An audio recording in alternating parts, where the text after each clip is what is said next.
Victoria changed our locks during David's funeral. I stood there holding my son's memorial program, still wearing my black suit, and watched this 29-year-old woman I'd called daughter for 3 years unlock what used to be my front door. She'd driven straight from the cemetery to a hardware store. "You have 10 minutes to get your stuff, old man," she said, not even looking at me. This is my house now. I could have argued, could have begged, could have reminded her that David and I built that deck together last summer, that his childhood bedroom still had his Little League trophies. Instead, I smiled. Just a small one. The kind I used to give suspects, who thought they were smarter than 30 years of federal training. She had no idea what she'd just activated. "Here's David's will," Victoria said, pulling a handwritten document from her purse. "Everything goes to me. The house, the business, the foundation, all of it." I took the paper. My hands didn't shake. After 3 decades in FBI digital forensics, you learn to keep steady when examining evidence, even when that evidence is supposed to destroy your life. The handwriting looked like David's, but there was something about that ink that didn't look right. "I know this is hard for you, James," Victoria continued, her voice dripping with fake sympathy. "But David made his wishes clear. I was his wife. I took care of him during the cancer. You were just what? A broke computer janitor who never understood his success." That stung, but not for the reason she thought. See, Victoria knew I'd worked for the government. She just assumed I'd been some low-level IT support. David had never corrected her. He was proud of his father's work. But he also knew the value of operational security. What Victoria didn't know was that I'd spent 30 years building the most sophisticated digital forensics unit in the FBI's history. I'd caught cybercriminals who thought they were untouchable. I'd unraveled financial conspiracies that spanned continents. And now I was looking at what appeared to be a forged will. "David's business is worth $2.3 million, Victoria said, scrolling through her phone like she was checking the weather. "Bluebridge Technologies has been growing every year. The cybersecurity consulting alone brings in $500,000 annually." Bluebridge, David's baby. He'd started it in our garage 5 years ago, building cybersecurity systems for small businesses. By the time he died, they were protecting data for Fortune 500 companies. "Then there's the David Mitchell Foundation," Victoria continued. "Another $2.3 million in assets, all dedicated to helping families dealing with cancer. Very touching, very profitable. The foundation, David had started it after his diagnosis, wanting to help other families navigate the financial nightmare of cancer treatment. Every dollar donated went directly to medical bills, rent assistance, and counseling services. Or at least it was supposed to. "I'll need you to remove your belongings within the week," Victoria said. "I'm having the locks changed again tomorrow. Better security system, too. Can't be too careful with all this valuable property." I photographed the will with my phone. Not obvious about it. Just a quick shot while pretending to hand it back. 30 years of evidence collection. Leave certain reflexes intact. "Where will you be staying?" I asked. "Derek's moving in next week," she said. "My boyfriend. We've been together for 8 months now." 8 months. David had been dead for exactly 4 days. "I see." "Don't give me that look, James. David knew about Derek. We were separated when David got sick. I only came back to take care of him. Because it was the right thing to do. Because I'm a good person. A good person who started dating someone else while her husband fought cancer. Who changed the locks during his funeral. Who was already moving her boyfriend into the master bedroom." "The funeral was lovely," I said. "It was expensive," Victoria replied. $47,000. "Good thing the foundation can cover memorial expenses. David would have wanted the best. $47,000. For a service that should have cost maybe $15,000. I made a mental note to check the foundation's books. In my experience, when someone steals a little, they've usually stolen a lot. "I'll need time to arrange new housing," I said. "You have until Sunday. Derek doesn't want reminders of David around when he moves in." Too depressing. Victoria walked through the house, like she was appraising artwork. To touch a lamp here, straighten a picture there. Everything was hers now. Everything David had worked for. Everything he'd built. Everything he dreamed of leaving for families like ours. "Oh, and James," she called from the kitchen, "I'll need you to take down all those photos of David. The ones in the living room, the hallway, everywhere. It's unhealthy for me to see constant reminders. I'm trying to heal and move forward." Move forward. 4 days after burying her husband. I gathered my things methodically. Clothes, personal documents, my laptop bag. The laptop was FBI issued, technically retired, but still loaded with software that could crack open digital secrets like a can opener. As I packed, I examined that photograph of the will more closely. The paper looked right. The handwriting looked right. But something was off about the ink composition. Modern ink under certain lighting conditions shows oxidation patterns, This ink looked too fresh for a document supposedly written 6 months ago. "I'll be in touch about the foundation transition," I told Victoria on my way out. "Don't bother. I'm hiring professional management. People who understand modern business practices. No offense, but this isn't 1995 anymore." No offense taken, because Victoria was absolutely right. This wasn't 1995. In 1995, digital forensics was barely a field. Computer crimes were investigated by detectives, who thought Ram was a male sheep. Financial fraud was tracked through paper trails that could be shredded and burned. But this was 2024. Every transaction left digital fingerprints. Every document carried metadata. Every lie created data inconsistencies that could be tracked, analyzed, and proven. Victoria thought she was dealing with a grieving old man who didn't understand her modern world. She was about to learn that I'd helped build it. Victoria called me 3 days later. "James, we need to talk." I was sitting in my temporary apartment, a modest place I'd rented month to month, near downtown Charlotte. My laptop was open, displaying the preliminary analysis I'd been running on that will photograph. "Good morning, Victoria." Cut the polite act. "I know what you're trying to do." "I'm not trying to do anything. I'm grieving my son. You've been asking questions, calling the bank, bothering David's business partners. It stops now." Interesting. I hadn't called anyone yet, but someone was clearly nervous enough to think I had. "I was simply trying to understand David's final wishes," I said. "His final wishes are in black and white. The will is legal. I had it probated yesterday. Everything is mine. And if you keep harassing people with your conspiracy theories, I'll file a restraining order." "Conspiracy theories? Don't play dumb. You think I forged that will? You think I'm some kind of criminal? You think your precious son couldn't possibly have left everything to his wife instead of his pathetic father?" The venom in her voice was remarkable. 3 days ago, she'd played the grieving widow. Now the mask was slipping. "Victoria, I just want to make sure David's foundation continues helping families in need. The foundation is fine, better than fine. I've already accessed the accounts and started restructuring the expenditures. Some of David's spending decisions were frankly irresponsible." "Accessed the accounts 3 days after his death. What kind of restructuring?" "None of your business. But since you're being nosy, I've identified several unnecessary expenses. Payments to vendors that were clearly overcharging. Consulting fees that were way above market rate. David was too trusting, too generous with other people's money." "Can you give me specifics?" "I don't owe you specifics, James. I don't owe you explanations. I don't owe you anything. You're not family anymore.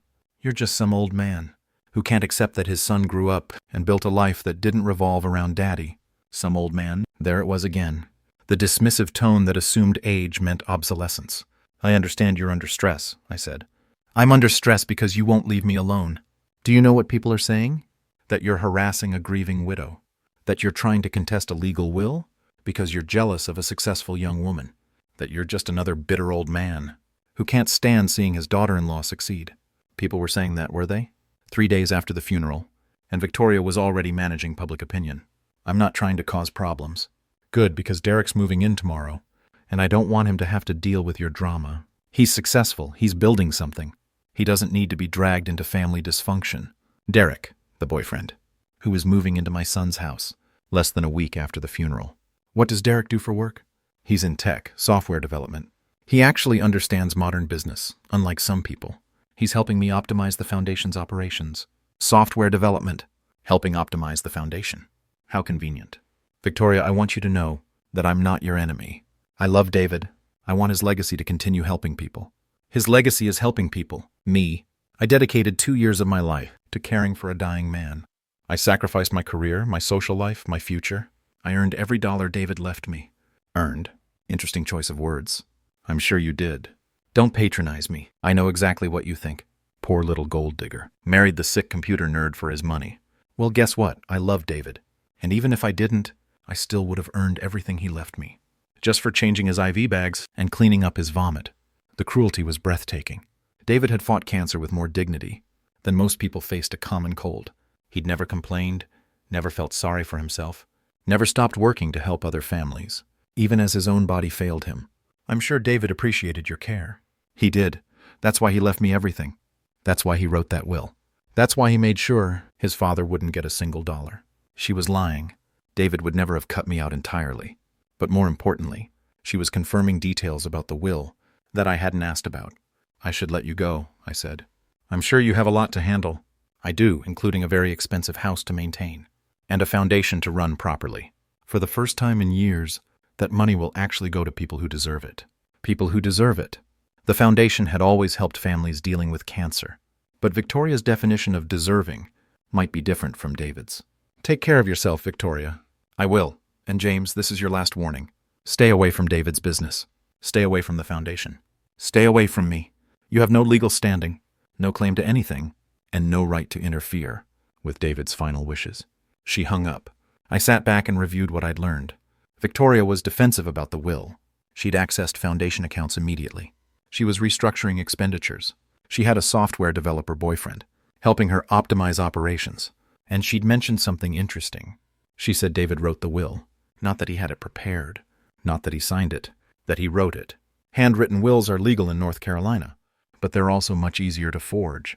I opened my laptop and began examining that photograph more carefully. The metadata told me exactly when and where it was taken, but the document itself was about to tell me much more. That's when I noticed the discrepancy. The metadata was impossible. I stared at my laptop screen, running the analysis for the third time. According to the image data, Victoria had photographed that will at 2:47 p.m. on October 15th. But according to the GPS coordinates embedded in the file, she was at Office Max when she took it. Office Max, not David's house, not a lawyer's office, an office supply store. The same day as David's funeral, I called my old partner at the FBI, Agent Sarah Williams. She'd moved to the white-collar crime division after our unit was restructured, but she still had access to the document analysis lab at Quantico. James Mitchell. Hell, I thought you'd disappeared into retirement bliss. I need a favor, Sarah. Personal or professional? Both. My son died last week. His widow produced a will that feels wrong. The line went quiet. Sarah knew about David's cancer. She'd sent flowers when I took family leave during his final months. What kind of wrong? I need ink dating and handwriting analysis. Something feels off. You know I can't run unofficial tests on family documents.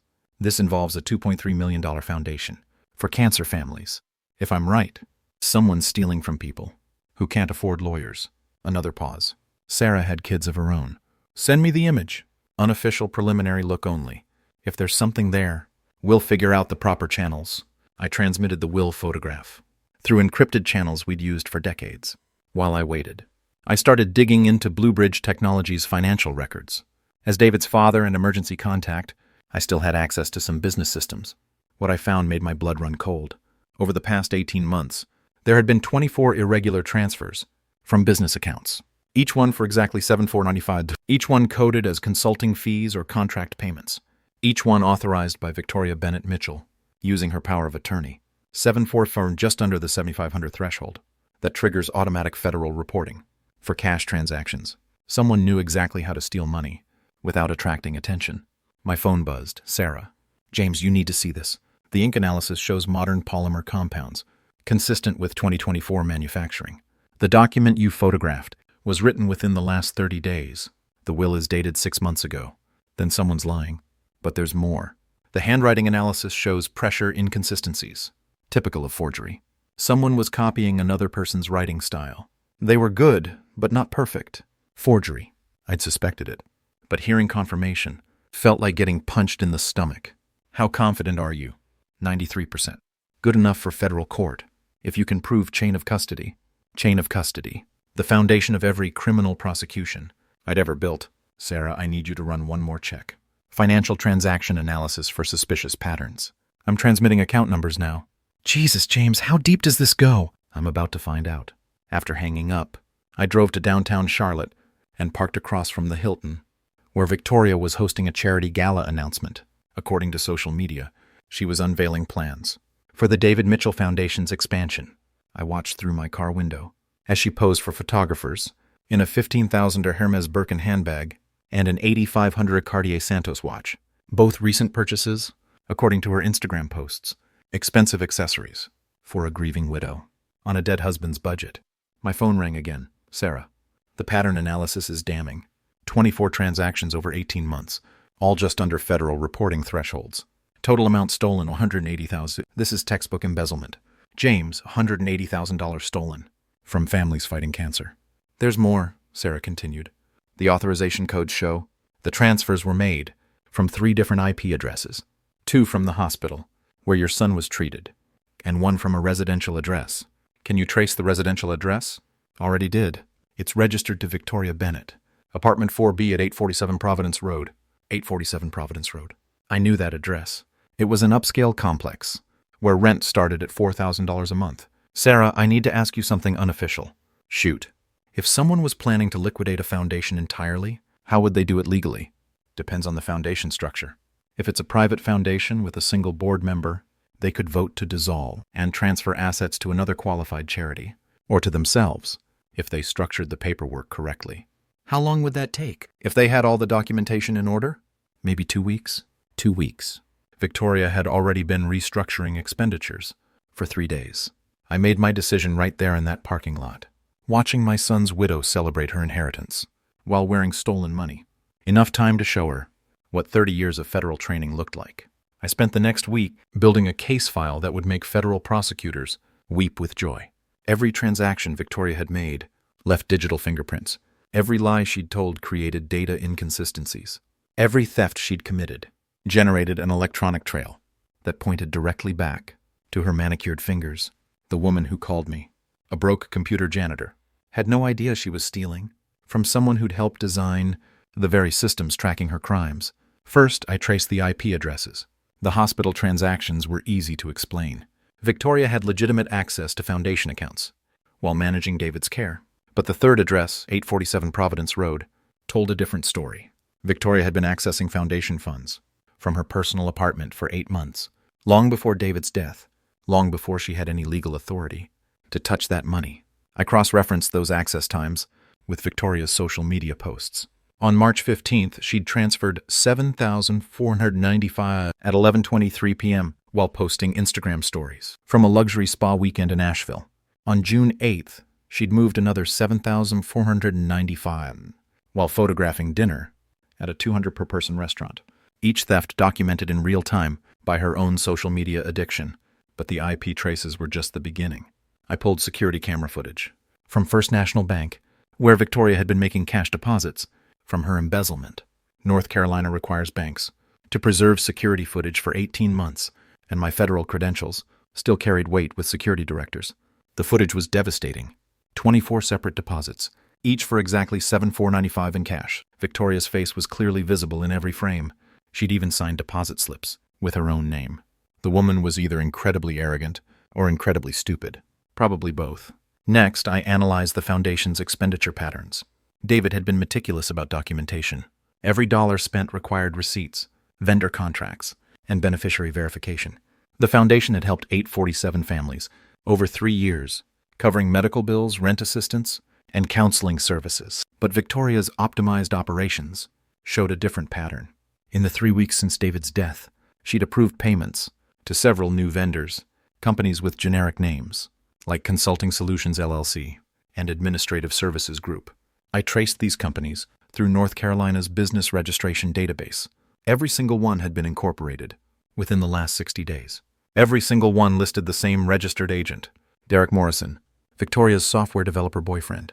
Derek wasn't just moving into David's house. He was helping Victoria systematically loot David's foundation. I called Blue Bridge Technologies' board of directors and shared my findings. 3 retired business executives who'd served as David's mentors were horrified to learn about the embezzlement. They immediately froze Victoria's access to company accounts and announced an emergency audit. Victoria's response was swift and panicked. She called me at 6:47 a.m. the next morning, screaming about harassment and sabotage. But between the profanity and threats, she revealed something interesting. "You have no idea what you're messing with, old man. Derek and I have been planning this transition for months. We're legitimate business people, trying to make the foundation more efficient. Planning for months, while David was dying. The audit will show everything is legal," she continued. "Every transaction, every expense, every payment is documented and justified." "I'm sure it is. And when this is over, I'm suing you for defamation. Derek has connections in the legal community. We'll destroy what's left of your pathetic reputation." Derek had connections. Interesting. "Victoria, I just want David's foundation to help families in need. It will help families, the right families. Families that actually deserve assistance, instead of freeloaders looking for handouts. The right families." Victoria was planning to change the foundation's mission entirely.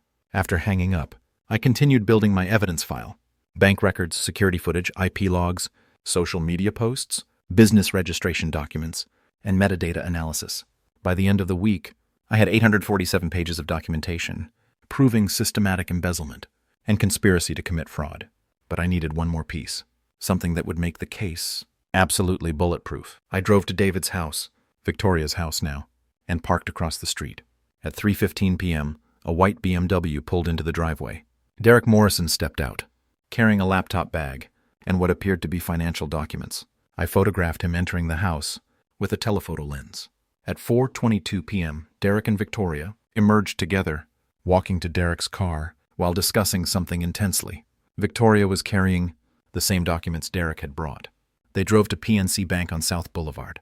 I followed at a safe distance and watched Derek wait in the car, while Victoria went inside.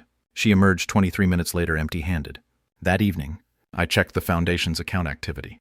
Another $7,495 had been transferred to Administrative Services Group at 4:45 p.m. The timing was perfect. Victoria had met with Derek, reviewed documents, gone to the bank, and immediately authorized another fraudulent payment. I had them dead to rights, but Victoria was about to make an even bigger mistake. According to her social media post, she was planning something special. For the 1-month anniversary of David's death, a charity gala, a public celebration of the David Mitchell Foundation's new direction, 200 invited guests, local media coverage, a keynote speech by the grieving widow about continuing her late husband's legacy. Victoria was going to stand in front of Charlotte's business community and lie about stealing from cancer families in front of witnesses, with media coverage, while I sat in the audience with 847 pages of evidence, proving every word she said was fraud. The woman had just made this personal, and I was about to make it federal. Victoria showed up at my apartment building at 11:30 p.m. on a Tuesday, pounding on my door, like she was trying to break it down. I opened it to find her standing in the hallway, designer clothes wrinkled, makeup smeared, hands shaking with either rage or cocaine, possibly both. "You son of a—" "Good evening, Victoria. Don't you dare act calm. You know what you did." I stepped aside and gestured for her to come in. Better to have this conversation in private than let the neighbors hear her, confessing to financial crimes in the hallway. "The audit," she said, pacing around my small living room, like a caged animal. "You called the board and convinced them to freeze the accounts." I shared some concerns about irregular transactions. Irregular? Every transaction was legal. Every payment was authorized. Every expense was documented. "I'm sure you have documentation." "Damn right I do." She pulled out her phone and started scrolling through files. "Derek and I have been building legitimate business relationships. Administrative Services Group provides real consulting services. Consulting Solutions LLC handles real administrative functions. Real services from companies that existed only on paper." "What kind of consulting services?" "Financial optimization, process improvement, strategic planning. Things an old computer janitor wouldn't understand." There it was again. Computer janitor. I walked to my desk and picked up a printed document. The IP address log, showing Victoria's apartment as the source of 24 fraudulent transactions. "Victoria, we need to talk about 192.168.1105. Her face went white. "I don't know what that means." "It's an IP address. Your IP address. The digital fingerprint left every time you accessed Foundation accounts from your apartment at 847 Providence Road." I handed her the printout. She stared at it, like it was written in hieroglyphics. "This is fake. It's from your internet service provider. Every online transaction creates a digital trail. Every login gets logged. Every access gets recorded. You can't prove anything." I walked back to my desk and picked up another document. Bank security camera stills, showing Victoria making cash deposits. March 15th, 11:47 a.m., First National Bank. "You deposited $7,495 in cash." Her hands were shaking harder now. That was legitimate Foundation business. June 8th, 2:23 p.m., same bank, same amount. "Want to see the other 22 photos? Victoria collapsed into my desk chair, staring at the evidence, like it was a death sentence. "You don't understand. Derek and I were trying to save the Foundation. David was too generous, too trusting. He was giving money to people who didn't deserve it. Families dealing with cancer didn't deserve help. Some of them were lying.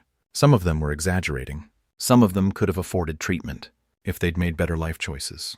"Better life choices? Like choosing not to get cancer? So you decided to redirect the funds?" "We decided to be more selective, more strategic. Derek knows how to run a business efficiently. By stealing money and creating fake companies? By optimizing operations and eliminating waste." The woman had convinced herself that embezzlement was business optimization. "Victoria, you have 48 hours to confess. Confess to what? Embezzlement, fraud, conspiracy, tax evasion, money laundering. Should I continue? You can't prove any of that.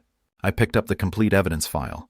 847 pages of bank records, security footage, IP logs, business registrations, and metadata analysis. I can prove all of it. For the first time since David's funeral, Victoria looked genuinely afraid. What do you want? I want the foundation money returned. I want Derek's fake companies dissolved. I want you to resign from the board. And if I don't, then this becomes a federal case, and Derek's connections in the legal community won't matter. When FBI agents are putting handcuffs on both of you, Victoria stood up, smoothing her wrinkled dress with trembling hands. You have no idea who you're messing with, old man. Neither do you. She made her choice. At 11:47 p.m. that night, Victoria launched her media campaign.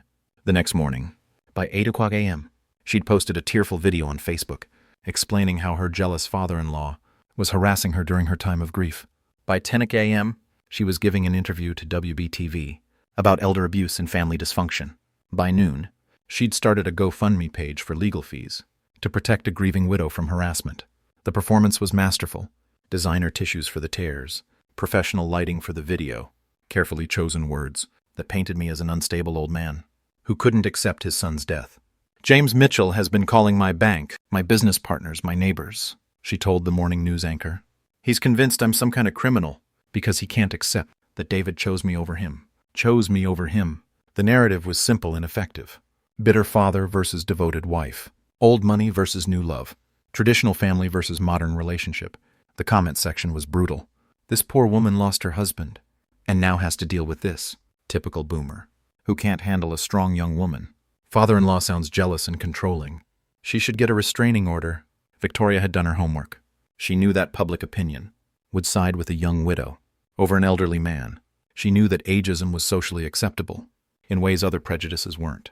She knew that people would assume the old guy was the problem. What Victoria didn't know was that her media blitz was creating new evidence. Every interview she gave, every statement she made, every detail she shared was being documented and analyzed. When someone lies publicly, they usually contradict their private statements. Victoria was no exception. In her Facebook video, she claimed David had been planning for months to leave everything to her. But in her WBTV interview, she said the will had been a complete surprise, that she'd only discovered after his death. In her GoFundMe description, she wrote that David's father had never been involved in the foundation. But in her Channel 9 interview, she admitted he'd been asking detailed questions about financial management. In her morning radio call-in, she said Derek was just a friend, providing emotional support. But her Instagram stories from the same day showed Derek carrying boxes into David's bedroom. Each lie created new inconsistencies. Each inconsistency provided new evidence of deception. Better yet, Victoria's media campaign had attracted attention from investigative reporters. Channel 9's consumer advocacy segment decided to dig deeper into the David Mitchell Foundation's finances. What they found was interesting. Public tax records showed the foundation had received over $2 million in donations since David's death. Corporate sponsors, private donors, and charity events had poured money into the organization after David's story went viral during his final months. But those same tax records showed unusual patterns in recent expenditures, large payments to companies with no apparent connection to cancer support, administrative costs that seemed disproportionate to the foundation's mission. The reporters started asking questions.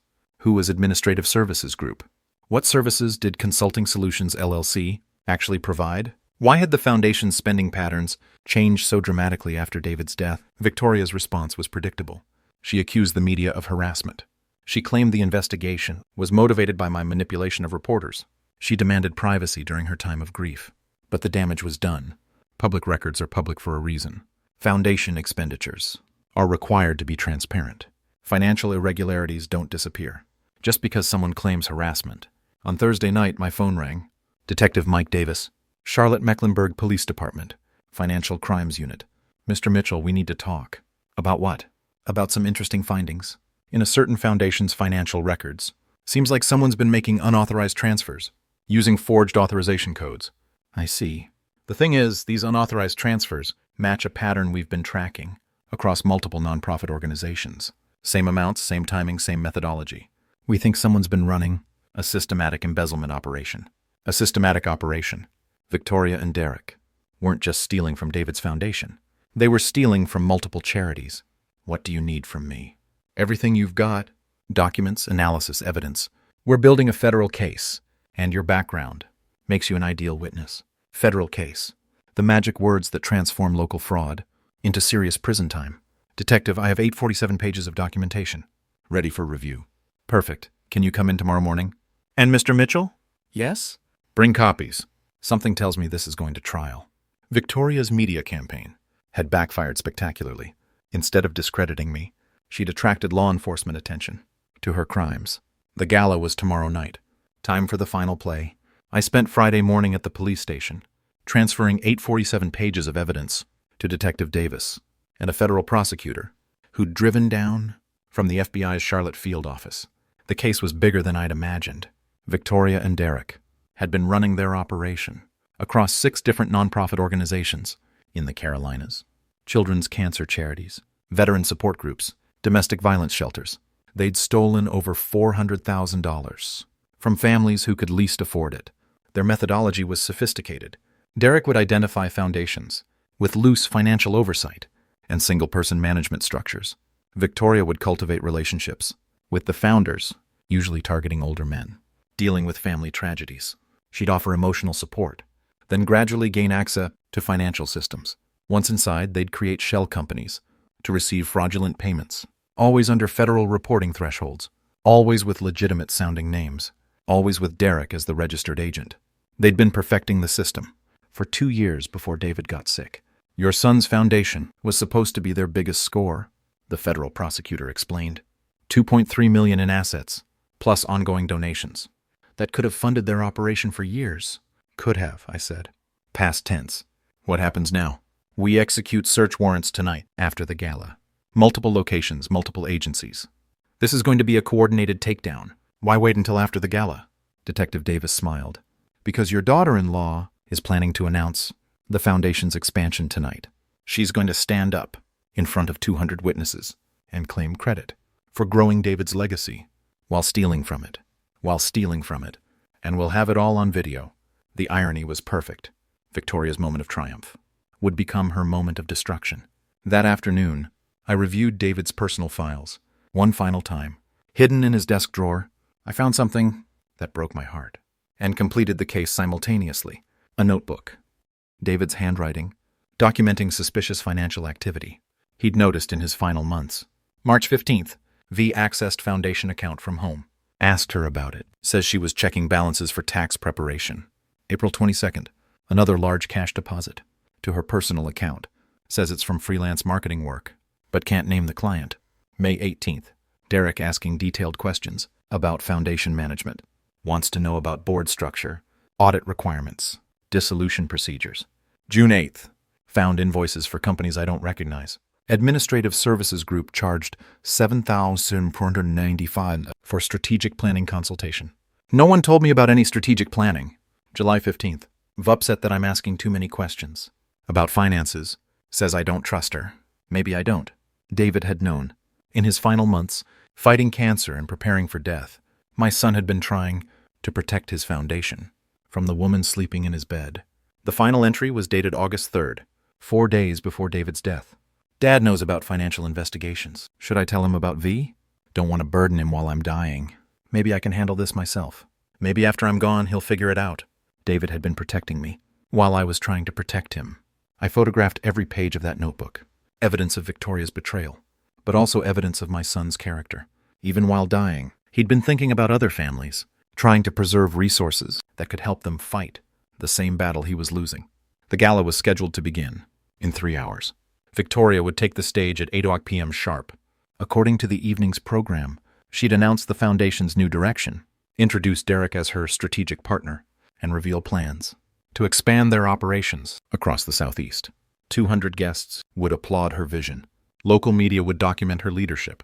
Business leaders would congratulate her innovation, and federal agents would be watching from the back of the room, waiting for her to finish confessing to conspiracy and fraud before they moved in with handcuffs. I dressed carefully for the evening. Navy suit, white shirt, David's cufflinks. I wanted to look respectable when I testified about my son's character and his foundation's true mission. At 6 p.m., I received a text from Detective Davis. Units in position, warrants signed, ready when you are. I drove to the Charlotte Country Club, where Victoria had rented the ballroom for $15,000. The foundation couldn't afford valet parking that cost more per hour than most families spent on groceries, an open bar featuring premium liquors that David would never have approved, all paid for, with money stolen from cancer patients. As I walked into the ballroom, I saw Victoria near the entrance, greeting guests in a $3,000 gown and the same designer accessories she'd bought with embezzled funds. She saw me and smiled, not a warm smile, a predator's smile. She thought she'd won. The gala was about to begin. The Charlotte Country Club ballroom buzzed with conversation as the city's elite gathered to celebrate the David Mitchell Foundation's bright future. 200 guests in evening wear, local news cameras positioned around the room, a projection screen displaying photos of David during his final months when he was still helping other families, while fighting his own battle. Victoria stood at the podium, radiant in her designer gown, the picture of a grieving widow who'd transformed tragedy into purpose. Ladies and gentlemen, thank you for joining us tonight to celebrate my late husband's legacy. Applause filled the room. I sat in the back, watching federal agents positioned near the exits, their presence invisible to everyone except me. David Mitchell believed that no family should face cancer alone. Victoria continued. He believed that with proper resources and strategic management, we could eliminate the financial devastation that too often accompanies medical crisis. More applause. She was good, confident, articulate, emotionally compelling. If I didn't know she was a thief, I might have believed her myself. Tonight, I'm proud to announce that the David Mitchell Foundation has raised over $500,000 in new donations since David's passing, money that will help deserving families navigate their darkest hours. Deserving families. There was that phrase again. But more importantly, we're announcing a fundamental evolution in how we operate under new strategic leadership. From Derek Morrison and Administrative Services Group, we're implementing efficiency protocols that will maximize every donor dollar. She gestured toward Derek, who stood near the front in a perfectly tailored tuxedo, smiling like he owned the room. Derek brings 20 years of software development experience and proven expertise in financial optimization. Together, we've identified numerous areas where the foundation was, frankly, too generous with unverified claims. Unverified claims, like the medical bills from families dying of cancer. Moving forward will require comprehensive documentation, independent verification, and strategic oversight for every expenditure.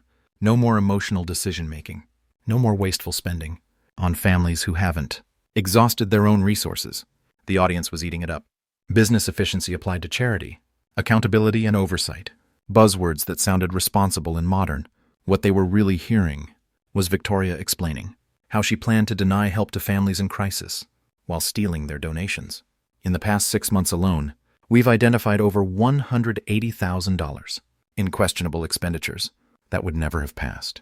Our new verification protocols, $180,000, the exact amount she'd embezzled. Victoria was standing in front of 200 witnesses, confessing to her crimes, while claiming they were improvements. These funds have been redirected to legitimate consulting services, administrative oversight, and strategic planning initiatives that will ensure the foundation's long-term sustainability. Redirected to Derek's shell companies. I stood up. The movement caught Victoria's attention. Her confident smile faltered for just a moment when she saw me. Ladies and gentlemen, I said, my voice carrying clearly across the silent ballroom. My name is James Mitchell. David was my son. Murmurs rippled through the crowd. This wasn't part of the program. Miss Bennett has just confessed to embezzling $180,000 from families fighting cancer. The murmurs turned to gasps. She's lying, Victoria said into the microphone. This man has been harassing me for weeks, spreading conspiracy theories, because he can't accept that David chose me over him. I have evidence, I said, walking toward the front of the room. 847 pages of bank records, security footage, IP address logs, and business registrations, proving systematic fraud. He's delusional, Victoria insisted. Security, please remove this man. But security wasn't moving. They were staring at Detective Davis and Agent Williams, who had just stepped forward, badges visible. Miss Bennett, Detective Davis said, we need to have a conversation. The ballroom erupted, guests whispering, cameras swinging toward the police, Victoria's face draining of color, as she realized what was happening. This is harassment, she said into the microphone. I'm a grieving widow being persecuted. by a bitter old man and corrupt police officers. "Ma'am, please step away from the podium," Agent Williams said. "No, I'm giving a speech. These people came to hear about David's foundation. Not listen to conspiracy theories. We have a federal warrant for your arrest," Detective Davis interrupted. "Conspiracy to commit fraud, embezzlement, money laundering, and tax evasion." The words echoed through the ballroom sound system. Federal warrant, conspiracy, embezzlement, money laundering. Victoria's lawyer, who'd been sitting at a front table, stood up and started moving toward the exit. "Smart man." "You can't arrest me," Victoria shouted. "I haven't done anything wrong. Every transaction was legal." "Every payment was authorized," I said, "by companies that don't exist, using authorization codes you forged." Agent Williams approached the podium with handcuffs. "Ma'am, you have the right to remain silent." "This is insane," Victoria screamed. "Derek, tell them!" But Derek was already gone. He'd slipped out the back exit. The moment badges appeared. "Anything you say can and will be used against you in a court of law." Victoria's composure finally cracked completely. The elegant widow disappeared, replaced by a panicked criminal who just realized her life was over. "You have no idea what you've done," she screamed at me. David was dying anyway. That money would have been wasted on families who were going to lose anyway. We were making it useful. Making it useful by stealing it? "Derek and I built something legitimate. We were helping the foundation operate efficiently. We were eliminating waste." She kept talking, confessing to more crimes with every sentence, while federal agents read her rights, and the cameras rolled. "You have the right to an attorney. If you cannot afford an attorney, I can afford 10 attorneys. I'm not some broke old man who never accomplished anything. I'm a successful businesswoman who was trying to save a failing charity." The handcuffs clicked into place. The ballroom was completely silent, except for the soft hum of news cameras capturing every moment. Victoria Bennett Mitchell, the grieving widow who'd inherited millions, stood at the podium in handcuffs, in a designer gown, having just confessed to multiple federal crimes, in front of 200 witnesses and live television cameras. The status reversal was complete. "Ladies and gentlemen," I said, taking the microphone, as federal agents led Victoria away, "the David Mitchell Foundation will continue to help families fighting cancer under proper oversight, with legitimate expenses, and with zero tolerance for anyone who would steal from families in crisis." The applause started slowly, then built to a standing ovation. Through the ballroom windows, I could see Derek being arrested in the parking lot. Apparently, federal agents had been watching both exits. As the crowd began to disperse, shaking their heads and whispering about what they'd just witnessed, Detective Davis approached me. "Hell of a way to spend an evening. Hell of a way to honor my son's memory." The foundation would be restructured, with professional oversight and a legitimate board of directors. Every stolen dollar would be returned. Every family Victoria had denied help would be contacted. "And you?" Davis asked. I looked around the ballroom, where David's photos still lined the walls, my son smiling in hospital beds, while he planned ways to help other families, fighting cancer with dignity, while protecting resources for others.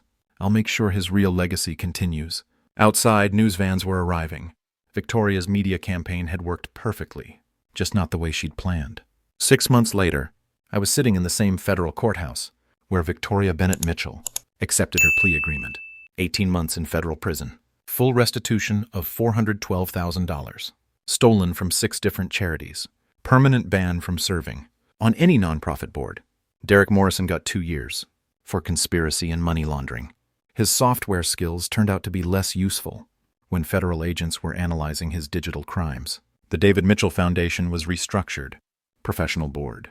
Independent financial oversight. Transparent reporting. We'd not only recovered every stolen dollar, but donations had actually increased after the story went national. Apparently, people appreciated charity leaders who prosecuted thieves instead of tolerating them. Victoria's designer handbag and watch were sold at federal auction. The proceeds went to cancer families. The irony was perfect. I'd moved back into David's house. Victoria's boyfriend had abandoned the lease on her expensive apartment, and the property management company was happy to rent to someone who actually paid bills on time. The foundation's new offices were located where David's bedroom used to be. Every morning, I'd review applications from families facing cancer, approving legitimate medical expenses and rent assistance. Real oversight, real accountability, real help for people who needed it. The quiet ones, as it turned out, had built systems that thieves couldn't escape. But more importantly, we'd built something else, a foundation that honored David's memory instead of exploiting it. Resources that reached families instead of funding designer accessories. Hope for people fighting the same battle David had faced with such dignity. Last week, I received a letter from a mother in Asheville whose son was undergoing leukemia treatment. The foundation had covered 3 months of rent, while her family focused on medical care instead of eviction notices. "Your son saved my son," she wrote. "Thank you for making sure his legacy survived." David's legacy had survived, not because a thief inherited his money, but because someone who loved him fought to protect it. My phone buzzed with a text from Agent Williams. "James, got another case that could use your expertise. Financial fraud at a veterans charity. Interested?" I smiled and typed back a single word. "Absolutely." 30 years of federal training never really retires. It just finds new ways to serve justice. Before saying goodbye, if this story touched your heart, please give it a like and share it with someone who needs to hear this today. Don't forget to subscribe for more true family betrayal stories. That reminds us we are stronger than we think.